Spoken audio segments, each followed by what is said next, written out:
Welcome back guys. इस video में हम पढ़ेंगे क्लास 9 साइंस एनसीईआरटी का chapter 9 force and law of motion. ये हमारा पार्ट 4 है। आज हम पार्ट 4 में पढ़ेंगे 9.5 थर्ड लॉ ऑफ मोशन। इसके ऊपर के सभी टॉपिक्स हम पिछले पार्ट्स में कवर कर चुके हैं। 9.4.1 mathematically formulation of second law of motion. ये काफ़ी ज़्यादा इंपॉर्टेंट टॉपिक है क्योंकि इसमें से काफ़ी ज़्यादा न्यूमेरिकल पूछे जाते हैं। चलिए स्टार्ट करते हैं। थर्ड लॉ ऑफ मोशन और कंजर्वेशन मोमेंटम, ये दोनों इस वाले चैप्टर के लास्ट टॉपिक है। इसके बाद हमारा चैप्टर कंप्लीट हो जाएगा। The first two law of motion tell us how an applied force changes the motion and provide us with a method of determining the forces। तो जो पहले के दो लॉ ऑफ मोशन थे उन्होंने बताया कि जब किसी ऑब्जेक्ट पर कोई फोर्स लगती है तो वो अपने मोशन को चेंज करता है, मतलब जो उसकी गति है वो बदलती है। And provide us with a method of determining the forces, और हमने सीखा कि किस ऑब्जेक्ट के ऊपर कितनी फोर्स लग रही है, हम उसको किस तरीके से डिटरमाइन कर सकते हैं। मतलब वो वाला मेथड जिससे आप जान सको कि इस वाले ऑब्जेक्ट के ऊपर कितनी फोर्स लग रही है। The third law of motion states that when one object exerts a force on another object, the second object instantly exerts a force back on the first। तो हम थर्ड लॉ ऑफ मोशन में सीखेंगे कि जब कोई object, मान लो कोई ए object है, वो एक बी ऑब्जेक्ट के ऊपर अपनी फोर्स लगा रहा है, तो जो बी ऑब्जेक्ट है वो भी इमीडिएटली, मतलब एकदम से ए ऑब्जेक्ट के ऊपर अपनी फोर्स लगा देगा, बिल्कुल इक्वल फोर्स लगाएगा। तो इस वाली कॉन्सेप्ट को, मतलब इस वाली चीज़ को हम थर्ड लॉ ऑफ मोशन में डिटेल में पढ़ेंगे। तो ये काफ़ी ज़्यादा ईजी भी है और इंपॉर्टेंट भी है। These two forces are always equal in magnitude but opposite direction। अब मान लो कोई ऑब्जेक्ट ए है और यहाँ पे एक ऑब्जेक्ट बी है। जब ऑब्जेक्ट ए अपनी फोर्स ऑब्जेक्ट बी पे लगाएगा तो इमीडिएटली एकदम से जो ऑब्जेक्ट बी है वो अपनी फोर्स को ऑब्जेक्ट ए पे एकदम से लगा देगा। और क्या होगा, इन दोनों की जो फोर्स होगी, जो ये फोर्स एक दूसरे के ऊपर लगा रहे हैं, इन दोनों की जो फोर्स है वो बिल्कुल इक्वल होगी। These two forces are always equal in magnitude. जो इनका मैग्नीट्यूड है वो बिल्कुल इक्वल होगा बट अपोजिट डायरेक्शन। और अपोजिट क्या होंगे, इनकी डायरेक्शन होंगी। मतलब जो ऑब्जेक्ट ए है वो तो इधर को फोर्स लगा रही है, पर जो ऑब्जेक्ट बी है वो इधर को फोर्स लगा रहा है, तो इनकी जो डायरेक्शन है वो तो अपोजिट होंगी, पर जो इनकी फोर्स है, जितनी ये फोर्स एक दूसरे के ऊपर लगा रहे हैं, वो हमेशा इक्वल होगी। These forces act on different objects and never on the same object। तो जो ये फोर्सेज हैं ये हमेशा दूसरे ऑब्जेक्ट के ऊपर लगती हैं, कभी भी सेम ऑब्जेक्ट के ऊपर नहीं लगती। जैसे कि आप गेम देखते होंगे फुटबॉल का या फिर खेलते होंगे, उसमें क्या होता है, जब आप किसी फुटबॉल को एक किक मारने की कोशिश करते हो ग्रेटर फोर्स के साथ, कोलाइड विद अ प्लेयर। मान लो एक बॉल है, आप भी यहाँ से भागते हुए आ रहे हो और एक प्लेयर और यहाँ से भागता हुआ आ रहा है, तो क्या होता है, कभी कभी आपस में दोनों प्लेयर टकरा जाते हैं, मतलब कोलाइड हो जाते हैं। कोलाइड मतलब टकराना। तो आपस में टकरा जाते हैं तो क्या होता है, उससे दोनों को चोट पहुंचती है, मतलब दोनों को हर्ट होता है। Both feel hurt because each applies the force to other. क्योंकि ऐसा क्यों हुआ, दोनों को दर्द क्यों हुआ, क्योंकि जो मान लो ए पर्सन था उसने बी पर्सन पे फोर्स लगाई, मतलब जैसे वो टकराया तो जो ए पर्सन है वो बी पर्सन में फोर्स लगा रहा है, तो बी पर्सन भी ए पर्सन पर एकदम से फोर्स लगा रहा है और इनकी फोर्स बिल्कुल इक्वल है, तो इसलिए क्या होता है, दोनों को दर्द होता है। इन अदर वर्ड्स, अगर हम दूसरे शब्दों में कहें, there is a pair of force and not just one force. यहाँ पे क्या होता है, फोर्स का पेयर होता है, फोर्स कोई एक नहीं होती, फोर्स हमेशा दो होती है। मतलब ये यहाँ लगा रहा है तो इसको भी एक फोर्स मिल रही है, तो फोर्स दो हो गई। ऐसा नहीं है कि यहाँ लगा रहा है तो दूसरा जो है वो फोर्स नहीं दे रहा, ऐसा कभी भी नहीं होता। The two opposing forces are also known as action and reaction. अब ये इंपॉर्टेंट लाइन है, देखो, जो टू अपोजिंग फोर्सेज होती हैं, अपोजिंग फोर्सेज मतलब जैसे कि इसने यहाँ फोर्स लगाई और फिर बी ने भी यहाँ फोर्स लगाई, तो ये अपोजिंग फोर्सेज है, मतलब आपस में अल्टा पल्टी हो गई, तो क्या हुआ, इसको हम एक्शन भी कह सकते हैं और रिएक्शन भी कह सकते हैं। मतलब जो ऑब्जेक्ट ए ने फोर्स लगाई उसे तो हमने कह दिया एक्शन, और जो ऑब्जेक्ट बी ने फोर्स लगाई उसे हम कहेंगे रिएक्शन। मतलब जो पहले फोर्स लगा देगा वो तो हो गया एक्शन, और जो बाद में फोर्स लगाएगा वो होगा रिएक्शन। अब यहाँ पे एक एग्जांपल दे रखा है एक्शन और रिएक्शन को समझने के लिए। Let us consider two spring balances connected together as shown in fig 9.10। The fixed end of balance B is attached with a rigid support like a wall। अब मान लो यहाँ पे दो स्प्रिंग है जो कि फिगर 9.10 में दिखा रखे हैं। देखो ये फिगर है, यहाँ पे दो स्प्रिंग है, एक तो यहाँ पे वॉल से अटैच है और एक को हमने यहाँ पे हाथ से पकड़ रखा है, ठीक है। और ये इनका स्केल है जिसके अंदर हमें दिखाएगा कि कितनी कितनी फोर्स को एक दूसरे के ऊपर लगा रहे हैं, है ना। आगे क्या लिखा हुआ है, when a force is applied through the free end of the spring balance A। जब जो स्प्रिंग ए है वो जब स्प्रिंग बी पे फोर्स लगाएगा तो हमने क्या ऑब्जर्व किया, it is observe that both the spring balance show the same reading. अब मान लो जो ऑब्जेक्ट, अब जो स्प्रिंग ए है जब उसने स्प्रिंग बी पे फोर्स लगाई तो क्या होना चाहिए, जो यहाँ पे फोर्स ए की है वो बढ़ जानी चाहिए, पर क्या हुआ, फोर्स जो स्प्रिंग बी थी उसकी भी क्या हुई, फोर्स जो बढ़ गई, मतलब दोनों की स्प्रिंग है, जो दोनों की फोर्स है वो बढ़ गई। ऐसा क्यों हुआ, क्योंकि जैसी स्प्रिंग ए ने फोर्स लगाई उसी वक्त इमीडिएटली और जो स्प्रिंग बी था उसने भी एकदम से फोर्स लगा दी। It means that the force exerted by spring balance A on balance B is equal but opposite in direction to the force exerted by the balance B on balance A। यहाँ पे तो इसका क्या मतलब हुआ, that the force exerted by spring balance A, जब spring balance A ने force लगाई B के ऊपर is equal, वो बिल्कुल इक्वल थी, पर डायरेक्शन क्या थी, उसके अपोजिट थी, मतलब वो इस तरफ को लगा रहा था, to the force exerted by the balance B. तो क्या हुआ, एकदम से बैलेंस बी ने भी उतनी ही फोर्स बैलेंस ए पर लगा दी, बिल्कुल same force but opposite in direction. The force which balance A exert on balance B is called action. अब जो फोर्स बैलेंस ए ने, अब जो फोर्स स्प्रिंग ए ने स्प्रिंग बी पे लगाई होगी वो क्या होगी, एक्शन होगा, क्योंकि उसने पहले लगा दी। अब जो फोर्स बी जो है वो ए पे लगाएगा उसे हम कहेंगे रिएक्शन। देखो, the force which balance A exert on balance B, जो ए ने बी पे लगाई उसे हमने कहा एक्शन, और जो फोर्स बी ने ए पे लगाई उसे हमने कहा reaction. This give us an alternative statement of the third law of motion. To every action there is an equal and opposite reaction. किसी भी एक्शन के लिए क्या होता है, उसका इक्वल होता है और क्या होता है, अपोजिट रिएक्शन होता है। मतलब कभी भी एक्शन दिखाओगे, जैसे ही ऑब्जेक्ट एक्शन दिखाएगा तो उसको इक्वल, मतलब बिल्कुल इक्वल, जितनी फोर्स से लगाएगा उतनी ही फोर्स इसे इक्वल दोबारा मिलेगी, क्या होगा, पर इसका जो रिएक्शन है वो अपोजिट होगा। However, it must be remembered that the action and reaction always act on the two different objects। बस हमें हमेशा ये चीज़ याद रखनी है कि जो एक्शन होता है और जो रिएक्शन होता है वो हमेशा दोनों अलग अलग ऑब्जेक्ट के ऊपर होता है। अब देखो, सपोज करो आप किसी रोड के ऊपर एक रेस्ट पोजीशन में स्टैंड हो, मतलब आप किसी एक रेस्ट पोजीशन में खड़े हुए हो किसी रोड के ऊपर, and intent to start walking on the road, और आपने एकदम से उसके ऊपर चलना शुरू कर दिया, तो आप कैसे चल पा रहे हो, यू मस्ट एसिलेट, आप क्या कर रहे हो, यहाँ पे एसिलेट कर रहे हो, and this require a force in accordance with the second law of motion. What is this force, ये किस तरह की फोर्स है भाई, आप किसी रोड के ऊपर चल पा रहे हो तो आप किस तरह की फोर्स लगा रहे हो, क्या ये मस्कुलर एफर्ट है, is it the direction we intent to move, क्या हमें कोई डायरेक्शन चाहिए चलने के लिए। देखो इसका आंसर क्या है, जब आप किसी भी रोड के ऊपर चलते हो तो हम क्या करते हैं, जो हमारा पैर है हम उसको जो रोड है उसके ऊपर मारते हैं तो हम आगे को बढ़ जाते हैं। ऐसा क्यों होता है, जब आप चलना शुरू करते हो तो जो आपका पैर होता है वो रोड के ऊपर क्या मारता है, एक फोर्स लगाता है, और उसी उतनी ही फोर्स जो रोड है वो एकदम से आपके लेग के ऊपर लगाती है, तो आप आगे को चलना शुरू करते हो। तो इस तरीके से हम रोड के ऊपर मूव करते हैं। ठीक है, आपको ये चीज पता नहीं चलेगी पर होता ऐसे ही है। No you push the road below backward, ऐसा नहीं होता, आप क्या करते हो, पीछे की तरफ को फोर्स लगाते हो, the road exert and equal, और जो रोड है वो इक्वल और अपोजिट रिएक्शन आपकी फीट को एकदम से दे देती है और आप आगे फॉरवर्ड, आप आगे मूव कर जाते हो। It is important to note that even through the action and reaction force are always equal magnitude. तो ये इंपॉर्टेंट है जानना कि हमेशा जो एक्शन है और जो रिएक्शन फोर्स है वो हमेशा इक्वल होती है उसकी मैग्नीट्यूड में। This force may not produce acceleration of equal magnitude, पर जो फोर्सेज हैं यहाँ पे एसिलेशन को प्रोड्यूस नहीं कर सकती अपने इक्वल मैग्नीट्यूड में।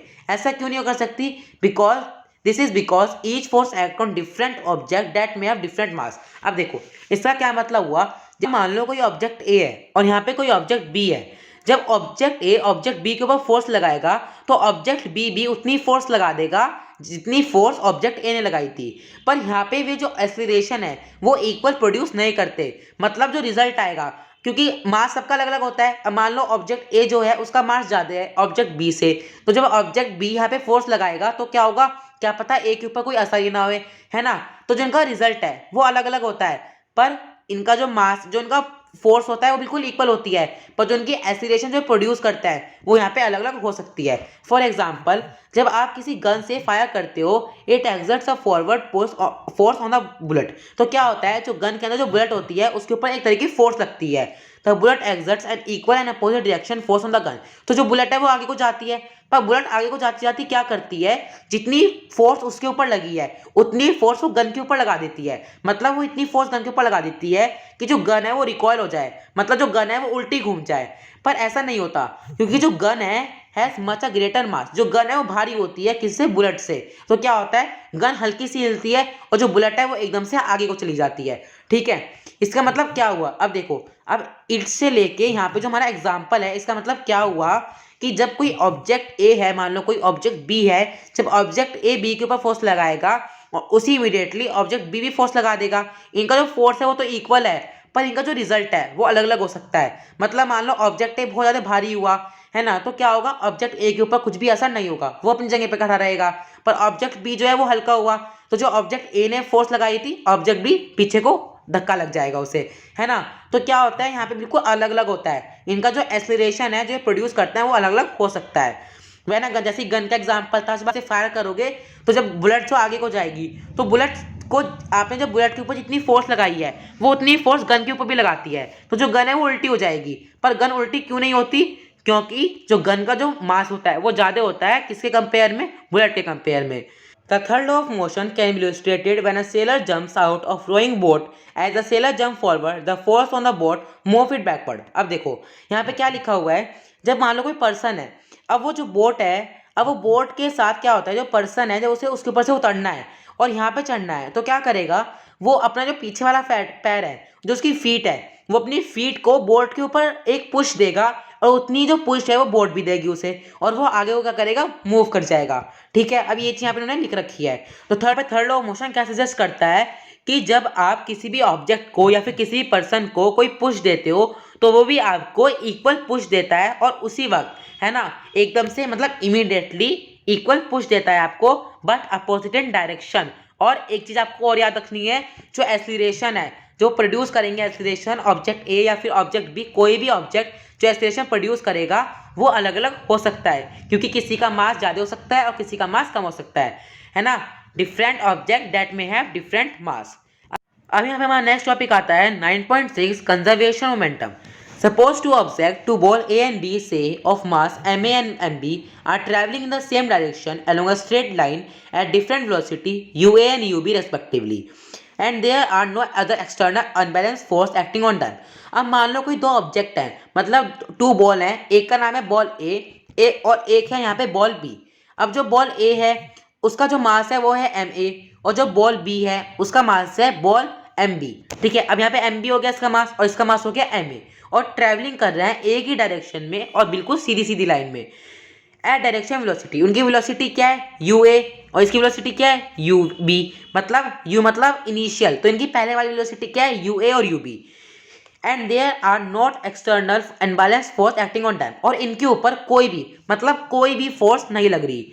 अब सपोज करो, मतलब लेट करो यू ए, अब जो बॉल ए है जो उसकी वेलोसिटी है वो यू बी, मतलब जो बॉल बी है उसकी वेलोसिटी से ज़्यादा है, and the two balls collide with each other. और उसके बाद क्या होता है, जो बॉल ए है और जो बॉल बी है वो आपस में टकरा जाती हैं ड्यूरिंग कॉलिजन। कॉलिजन मतलब टकराना। तो जब कॉलिजन हो रहा है, जब वो टकरा रही हैं, which last for a time T, time T के लिए जब वो टकरा रही हैं, the ball A exert on force F A B. तो जो बॉल ए है वो अपनी फोर्स बॉल बी पे लगाएगी, तो फोर्स क्या हो जाएगी, फोर्स हो जाएगी फोर्स ए बी। और जो फोर्स बी है, मतलब जो ये बी वाला है, ये किस पे लगाएगा, ये अपनी जो फोर्स है वो ए की तरफ लगाएगा, तो जो बी की फोर्स है वो कितनी हो जाएगी, फोर्स बी ए। तो क्या फोर्स बन जाएगी, ए की जो फोर्स है हो जाएगी एफ ए बी, और जो बी की फोर्स है हो जाएगी एफ बी ए। सपोज करो v A and v B are the velocity of the two balls A and B. तो अब क्या हो जाएगा, कोलिजन के बाद मतलब टकराने के बाद जो उनकी वेलोसिटी है वो क्या हो जाएगी, वी ए और वी बी। यहाँ क्या थी, यू ए और यू बी। मतलब कोलिजन की इनकी वेलोसिटी क्या हुई, u A and you B, और टकराने के बाद इनकी वेलोसिटी क्या हुई, v A and v B. ठीक है, अब इस तरीके से यहाँ पे उन्होंने हमें बताया, समझ में आता है। अब यहाँ पे थोड़ा सा डिफिकल्ट लैंग्वेज में लिखा हुआ है, तो इसको ना कैसे समझेंगे। देखो अब कंजर्वेशन मोमेंटम, अब कंजर्वेशन मोमेंटम क्या था, अब यहाँ पे एक बॉल ए थी और एक बॉल बी है। ठीक है, अब बॉल ए की जो मास है वो है एम ए, और जो बॉल बी का मास है वो है एम बी। इनकी वेलोसिटी है यू ए और बॉल बी की वेलोसिटी है यू बी। ठीक है, ये एक सेम डायरेक्शन में मूव कर रही है, एक स्ट्रेट लाइन में। ये क्या है, ये है यहाँ पे बिफोर कॉलिजन, मतलब टकराने से पहले। उसके बाद यहाँ पे क्या होता है, अब जो बॉल ए है और जो बॉल बी है इनका कॉलिजन होता है, मतलब ये आपस में टकरा जाती हैं। तो जो फोर्स है, जो ए ने यहाँ पे बी के ऊपर फोर्स लगाई और बी ने जो ए के ऊपर फोर्स लगाई, तो इनकी फोर्स क्या हो जाएगी, फोर्स जो ए ने बी के ऊपर लगाई वो हो जाएगी एफ ए बी, मतलब ए और बी, और जब फोर्स जो बी और ए के ऊपर लगाएगा तो लगा रहा है तो बी और ए, तो क्या हुआ, कोलिजन पहले की वेलोसिटी क्या थी, you A and you B, और कोलिजन के बाद की वेलोसिटी क्या हो जाएगी, v A and v B. U मतलब इनिशियल और वी मतलब फाइनल। अब जो टू बॉल हैं, एक बॉल है ए और एक बॉल है बी, तो आप ना कंफ्यूज मत होना, हम यहाँ पे थोड़े से कंफ्यूज हो जाते हैं। हम क्या करते हैं, इसको तो हम मान लेते हैं बॉल ए, मतलब ये तो बॉल ए है और हम इसको मानते हैं कि ये बॉल बी है ना, ये वाली बॉल बी है, पर ऐसा नहीं होता। देखो क्या होता है, ये बॉल ए है और ये बॉल बी है, और यहाँ पे कॉलिजन हुआ, कॉलिजन के बाद क्या हुआ, ये वाली जो बॉल है और ये वाली बॉल है ये बिल्कुल सेम है, बस कॉलिजन के बाद जो इनकी वेलोसिटी है वो बदल गई। ठीक है, दो बॉल हैं ए और बी। अब ये कब का है, ये है बिफोर कॉलिजन, मतलब टकराने से पहले का। यहाँ पे लिखा हुआ है कि जो मास ए है मतलब एम ए है वो है मास ऑफ बॉल ए, और जो मास बी है वो है मास ऑफ बॉल बी, और टकराने से पहले ही जो इनकी वेलोसिटी वो क्या थी, you A and you B. U A थी वेलोसिटी ऑफ बॉल ए और यू बी थी वेलोसिटी ऑफ बॉल बी। ठीक है, उसके बाद क्या आता है, अब लेट करो कि जो यू ए है मतलब जो बॉल ए है उसकी जो वेलोसिटी है वो ज़्यादा है वेलोसिटी बी से, मतलब बॉल बी से उसकी वेलोसिटी ज़्यादा है। कॉलिजन टेक प्लेस, अब क्या होता है, कॉलिजन होता है, तो जो ए है वो बॉल बी के ऊपर अपनी फोर्स लगाती है, तो क्या हो जाती है एफ ए बी, और जो बी है वो ए के ऊपर अपनी फोर्स लगाता है, तो फोर्स हो जाती है एफ बी ए। तो जो वेलोसिटी ए अब क्या हो गई, वी ए हो गई और वी बी हो गई। यहाँ पे यू की जगह वी क्यों आ गई इनकी वेलोसिटी, क्योंकि अब कॉलिजन हो चुका, वेलोसिटीज हैं ये कॉलिजन के बाद की, तो क्या आ जाएगी collision, v A and v B. Momentum of ball A before collision, तो जो कॉलिजन से पहले बॉल ए के अंदर मोमेंटम हुआ होगा उसको हम कहेंगे एम ए यू ए, और जब कॉलिजन हो चुका मतलब जब टकरावट उनकी हो चुकी उसके बाद वेलोसिटी क्या हो जाएगी, मतलब मोमेंटम क्या हो जाएगा, ए और वी ए। यहाँ पे एम ए और यू ए और एम ए और वी ए ये कैसे आया, ये आया यहाँ पे मोमेंटम के फॉर्मूले से। मोमेंटम का फॉर्मूला क्या है, P इज इक्वल टू मतलब product is equal to mass multiply by velocity. तो क्या हो जाएगा, m आ गया मास m a और वेलोसिटी क्या है u a, तो यहाँ पे भी v a आ गया, v a यहाँ पे आफ्टर द कॉलिजन की वेलोसिटी थी और u a यहाँ पे बिफोर द कॉलिजन की वेलोसिटी थी, तो ये हो जाएगा m a u a और ये हो जाएगा m a और v a। Change of momentum F A B, अब क्या हुआ, यहाँ पे मोमेंटम का जो रेट है वो भी चेंज हो रहा है, तो क्या आ जाएगा ये F A B. F A B क्या है, ये जो फोर्स ए ने बी के ऊपर लगाई थी उसको हम कहेंगे एफ ए बी। आपको क्या ये आ गया मास, एम ए क्या था, उसका मास था, बॉल ए का मास था m A, is equal to क्या आ गया, यहाँ पे आ गया ये एक्सीलरेशन। यहाँ पे क्या हुआ, अब जो बी ने ए के ऊपर फोर्स लगाई, ठीक है, उसको हम किस तरीके से लिखेंगे, यहाँ पे क्या हो जाएगा ये एफ बी ए। अब जो बी जो है वो ए के ऊपर फोर्स लगा रहा है तो उसकी फोर्स हो जाएगी एफ बी ए, तो क्या लिखेंगे हम, मास मल्टीप्लाई मल्टीप्लाई आएगा m B multiply we B minus you B upon T, तो ये हो जाएगा rate of change momentum of ball B. जो बी ने एक बार फोर्स लगाई उसका रेट ऑफ चेंज मोमेंटम क्या हो गया, m B multiply we B minus you B upon T, और जो ए ने बी के ऊपर फोर्स लगाई उसका मोमेंटम क्या हो गया, m A multiply we A minus you A upon t. ये हो गई इक्वेशन 1 और ये हो गई इक्वेशन 2। तो इक्वेशन 1 और 2 में से हमने क्या निकाला, F A B F minus F B, मतलब एफ ए बी मतलब क्या हुआ ए टू बी, और यहाँ पे माइनस एफ बी क्या हुआ बी टू ए।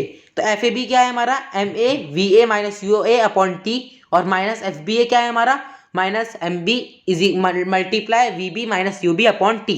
तो अब यहाँ पे क्या निकल के आएगा, जब आप इससे मल्टीप्लाई करोगे तो क्या होगा, टी से टी कट जाएगा और हमें multiply we A minus you A minus M B multiply V minus you B. अब हम इसे मल्टीप्लाई करेंगे तो यहाँ पे हमारा आंसर आएगा M A U A plus M B U B. ये क्या हो जाएगा, ये हमारा दोनों बॉलों का, बॉल ए का भी और बॉल बी का भी, ये हो जाएगा हमारा ball A and ball B का टोटल मोमेंटम कॉलिजन से पहले, और कॉलिजन के बाद मोमेंटम क्या हो जाएगा, M A V A plus M B और ये क्या हो जाएगा वी बी। अब देखो यहाँ पे v आ गया और यहाँ पे v आ गया, यहाँ पे u आ गया और यहाँ पे u आ गया, मतलब ये हो गया इनिशियल मतलब पहले वाला, और ये हो गया फाइनल मतलब बाद वाला आफ्टर द कॉलिजन, और ये हो जाएगा हमारा बिफोर द कॉलिजन। ये किस किस तरीके से निकल के आए देखो, अब जब यहाँ पे एम ए और यू ए की मल्टीप्लाई कर दी हमने और यहाँ पे क्या करा एम बी और यू बी लिख लिया, उसके बाद हमने यहाँ पे क्या करा, यहाँ पे हमने लिखा एम ए और वी ए, और यहाँ पे क्या लिखा एम बी और वी बी, ये आ गया आफ्टर द कॉलिजन और यहाँ पे ये आ गया हमारा टोटल द कॉलिजन। ठीक है, तो इस तरीके से ये हमारा यहाँ पे हो जाएगा। अब ये चीज यहाँ पे लिखी हुई है। अब ये एफ ए बी का क्या है, एफ ए बी का है M A V A minus you A upon T, और एफ बी ए का क्या है M B is multiply we B minus you B upon T. तो इस तरीके से क्या हुआ, ये इक्वेशन 1 हो गई, ये इक्वेशन 2 हो गई। अब क्या करेंगे, इनको इक्वल में रख लेंगे। अब यहाँ पे हमने इक्वल में रख लिया, इक्वल को रख के क्या करा हमने यहाँ पे इनकी इक्वेशन लगा दी। एफ ए बी की इक्वेशन ये थी और एफ माइनस एफ बी ए की इक्वेशन ये थी। उसके बाद उन्होंने हमें क्या दिया, उसके बाद इन्होंने हमें यहाँ पे सब्स्टिट्यूटिंग करके उसके बाद इन्होंने हमें यहाँ पे मल्टीप्लाई करके ये वाला आंसर दिया। टी से टी कट गया और हमने इसको आपस में मल्टीप्लाई कर लिया।